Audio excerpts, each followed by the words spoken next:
Hi everyone, my name is Kenrick Tan and I'm currently a year 3 student studying Diploma in Sports Coaching in Republic Poly.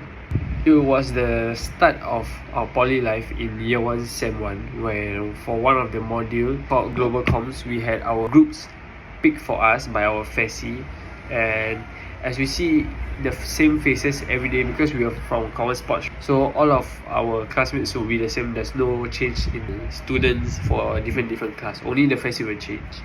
So there were some people who were closer to me and some of them were just like normal classmates. So the description of what happened was that based on Bruce Tuckman's stages of team building, when we first were given a team, we were in the forming stages as we were all new faces to each other, as it was the year 1 Sem 1, so we are all new to poly, new to each other, and I only knew some of the people in class and I only know one person from my group.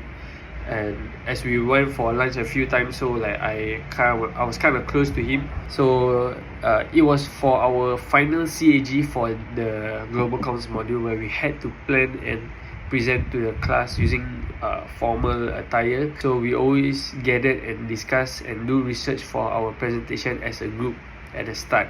Next is stage 2. This is the storming part. So during the discussion phase, there was disagreements and conflicting views and etc. for how we are supposed to plan the thing and what should we put in the slides. One of the teammates took it further and decided not to do her part, leaving her slides completely empty after we finalized and delegated who to do which part. So we realized the next day as we had a timeline to follow. However, she was uncontactable and would go school for days with the global comms, but she will completely ignore us, and to the point where for that module where we were in the same group, she would skip class, but she was in school as some of our other classmates saw her, but she would just not come to class. Next, when our FESI wanted to check our draft, he said that if my group slides has incomplete slides, the mark will be affected for the whole group. This is after we told him that she didn't do her part and we left her part out because we felt that it was unfair. However, this means that to me that somebody has to do her part for the whole group, which made the rest of the group extremely mad and felt that it was extremely unfair. No matter how we complain, nothing can change. Next is the stage 3, which is norming. So I would say that the hostility was replaced with solidarity and cooperation as we focused ourselves after I told the team that we should act like she's not in our team and do the whole deck of slides ourselves together. So that was our new group norm. We accepted the fact. We stayed back after school and discussed the undone slides, and we revamped the order and the details of what we want to put in the slides. Then we completed together, and that formed a sense of unity within us. Moving on to stage 4, after that was performing.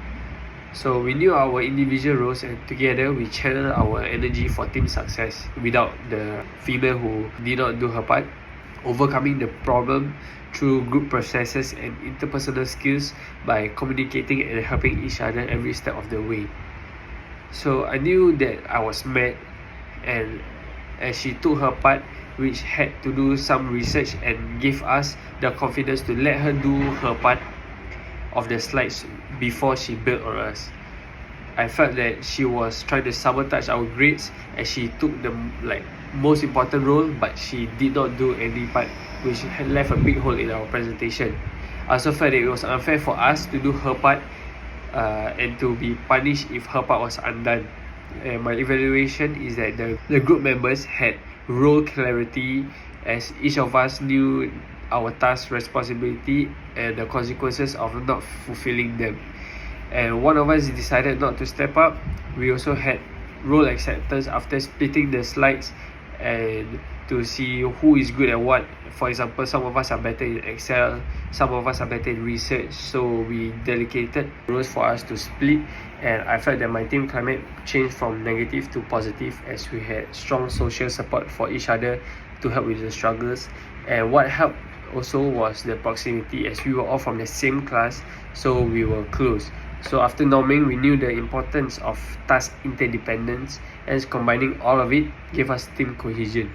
In conclusion, I realized that individually to target the primary stakeholders, which were me and my teammates. In this incident, I adopted 4 interpersonal skills to handle the situation. Firstly, by getting to know and trusting the remainder of the team, I got to know whom I work with.